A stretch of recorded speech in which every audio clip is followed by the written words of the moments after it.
Aí arrasou. Boa noite. Dando continuação em nossa aula de intestino como sistema endócrino. Como nós vimos nas aulas anteriores, o intestino ele é considerado também um sistema endócrino. Por quê? Porque é no intestino, quando nós temos SIBO ou SIFO, né? SIBO, relembrando que é supercrescimento bacteriano de bactérias gram-negativas, e SIFO é supercrescimento fúngico no intestino delgado, né? Tanto a SIBO como a SIFO são crescimento de micro-organismos patógenos no intestino delgado. Sabendo disso, né, da SIBO, por exemplo, as SIBO, elas são compostas por bactérias gram-negativas, que são bactérias patogênicas, de alta toxicidade para o intestino e o corpo humano. Quando se tem esse supercrescimento bacteriano, a bactéria gram-negativa, ela é formada por LPS, né? Esse LPS é um lipídio, e esse lipídio, né, que vai aí para o nosso, por exemplo, fígado, que vai até o nosso sistema hepático, né? Porque é uma formação de gordura. Aí você pensa bem, se seu paciente já tem uma SIBO, é porque a alimentação dele não está correta, é porque ele não se alimenta de fibras, por exemplo, né? Que ele não ingere água, que ele se alimenta muito farináceos, então já é uma alimentação que não se tem muitas vitaminas e muitos minerais. A gente sabe que já é uma alimentação defasada. Se já é uma alimentação defasada, né? Ou pensa bem, é uma alimentação aí rica em lipídios, né? Aqui na nossa região a gente tem um costume muito de fritura, né? De carne, né? Nossa região nós somos muito carnívoros. Lembrando que a carne também, por exemplo, tanto carne bovina quanto carne suína, elas demoram um certo tempo para se fazer a digestibilidade e elas também, em exagero de ingestão das proteínas que aqui citei, elas também podem soltarem células de putrefação e caverina, né? Por quê? Porque aquilo é muito fermentativo e realmente apodrece ali no seu intestino, né? Dessa forma, você também aí vai aumentar o supercrescimento bacteriano. Então, você viu que por ele ter uma alimentação defasada, uma alimentação rica em gorduras e açúcares, né, que é o que aumenta o supercrescimento bacteriano patógeno, ele vai ter esse agravante, fora que as bactérias gram-negativas, elas soltam LPS, então você vai juntar o LPS, que é a gordura ali da bactéria, né, que é do flagelo dela ali, que ela é flagelada, e mais a gordura que ele próprio consome. Aí vem a famosa esteatose hepática, porque daí você vai ter gordura de dois fatores. Esse paciente vai ter gordura tanto da alimentação dele e das bactérias, né? Olha isso. E é por isso que às vezes a pessoa fala, gente, né? Quando a pessoa já descobre, ela tá ali no grau 3, por exemplo, né? Porque assim, a esteatose hepática, ela é um pouco demorada para se descobrir, né? Porque os incômodos que ela causa por exemplo, enjoo, dores de cabeça, mas também várias outras patologias, vários outros estados de saúde apresentam também esses sintomas, né? Por isso que é um pouco difícil aí de você diagnosticar. E outra coisa, por exemplo, se você fizer verificar as doses laboratoriais de hormônios hepáticos, né? Vamos dar um exemplo de hormônios hepáticos, aí relembrar o TGO e o TGP, que são hormônios hepáticos, que aí a gente chama, que a gente verifica as funções hepáticas, né? Quando se está alterado, se você tem esteatose hepática, ele não vai aparecer. Ele não vai aparecer nesses hormônios do fígado. Quando aparece, é porque tá tem muita gordura já nesse fígado. Esse fígado, coitado, já tá falecido, né? Então, não é algo assim que a pessoa fala assim, olha, vou fazer um check-up, né? Faz uma bateria de exames, nossa, tá tudo bem, meu fígado tá tudo bem, o rim tá tudo bem, mas só que para chegar nos valores ali bioquímicos, demora, tá? E como que é o diagnóstico, por exemplo, da esteatose hepática? É feito por imagem, é feito pelo aquele abdômen total, né? Então, quando descobre, já demora um certo tempo, porque para você chegar para fazer um abdômen total, você vai ter que ter mais sintomas, né? E não vai ser, você não vai fazer ela só por conta de enjoo e dor de cabeça, né? Geralmente se fecha com mais sintomas. Enfim, o que eu quis dizer é que uma SIBO, juntamente, né, que a SIBO já traz a gordura da alimentação dessa pessoa e também a gordura da bactéria gram-negativa, né, já aumenta o acúmulo aí no fígado, podendo assim, já pensou, e se esse paciente já teve hepatite, né, então assim, olha, acaba com a função hepática total desse paciente, ainda mais pacientes que teve dengue, tá? Pacientes que teve dengue também tem o fígado um pouco ali machucado, né?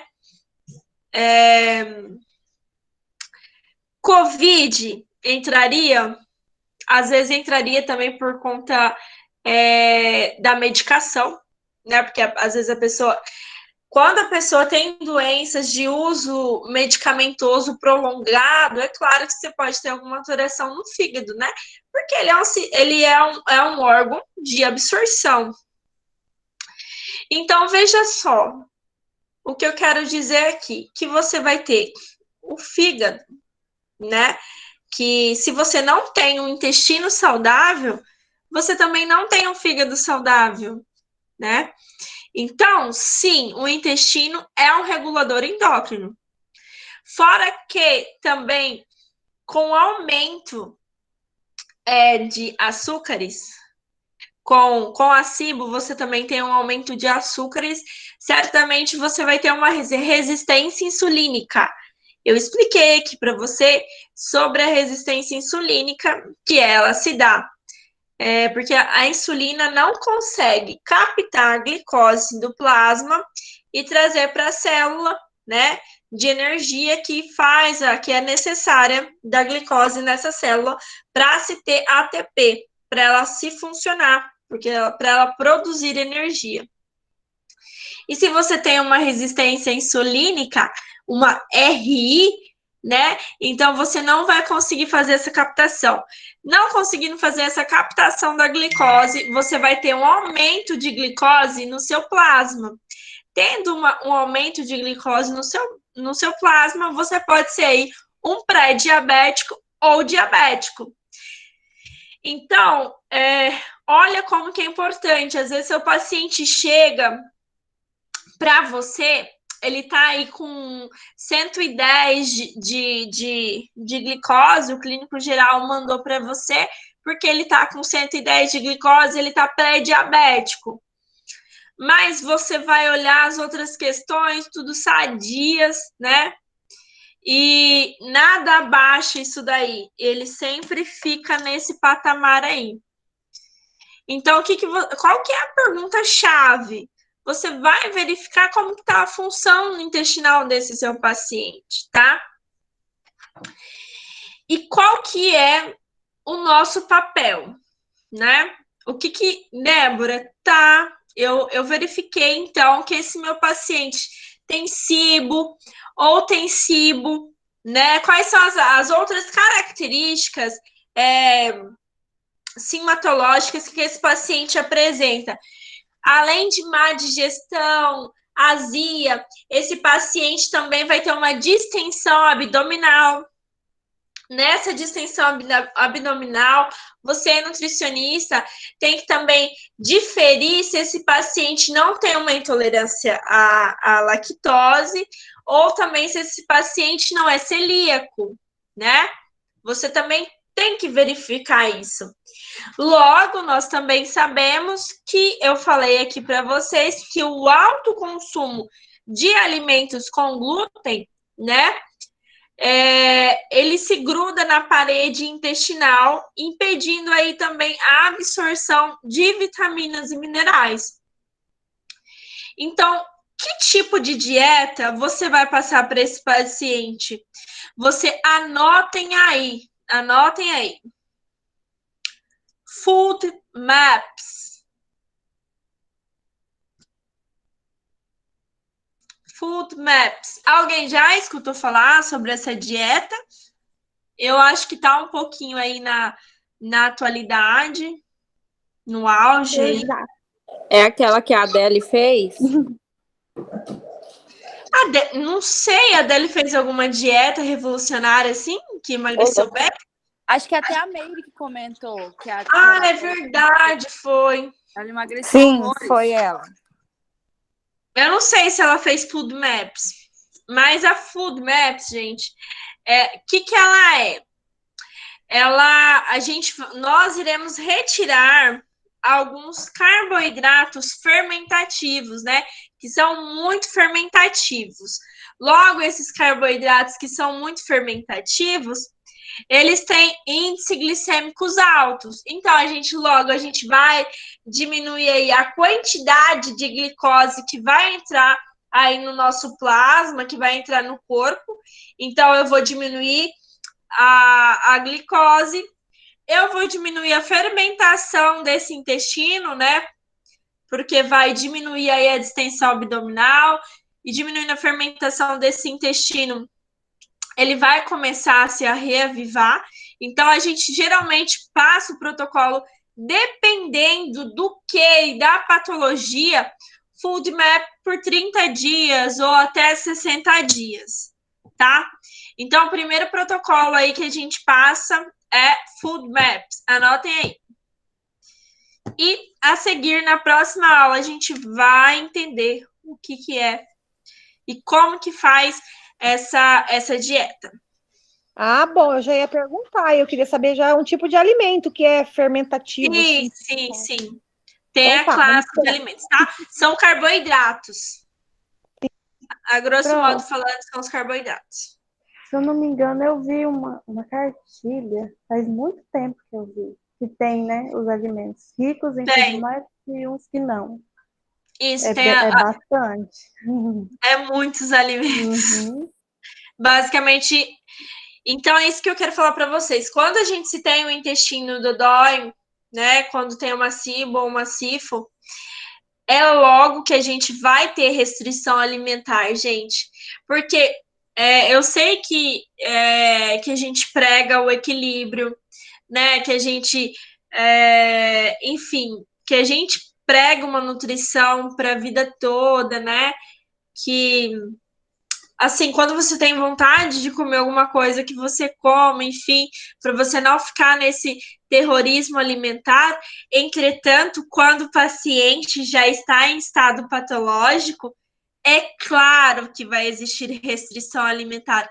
Não tem como, se você precisa, para sanar, para ajudar na saúde desse paciente, é lógico que vai ter restrição. Não vamos ser, desculpe a palavra, hipócritas, né? Porque sim, vai ser necessário restringir algumas coisas, tá? Outra questão também, o que a gente passa? A gente indica também para o clínico geral para ele fazer a desverminação desse paciente, tá? Vai ter que tomar o remédio de verme.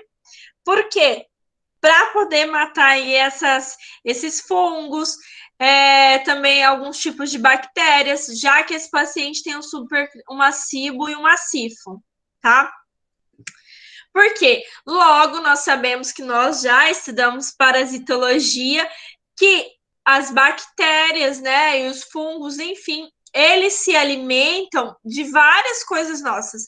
Eles se alimentam dos nossos nutrientes, né, dos nossos macro e micronutrientes, e também se alimenta muito, e mais muito, das nossas células sanguíneas, entre elas a hemoglobina, que é responsável pela oxigenação sanguínea do nosso corpo. E quando se tem falta da hemoglobina, logo a gente vai gerar um quadro anêmico, né? Vai gerar um quadro aí de anemia.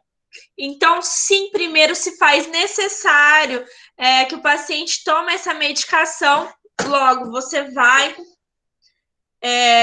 passar para o clínico geral. Você vai passar para o clínico geral, ele irá prescrever. Após feito a desverminação, aí você entra com a alimentação de full MAPS, tá?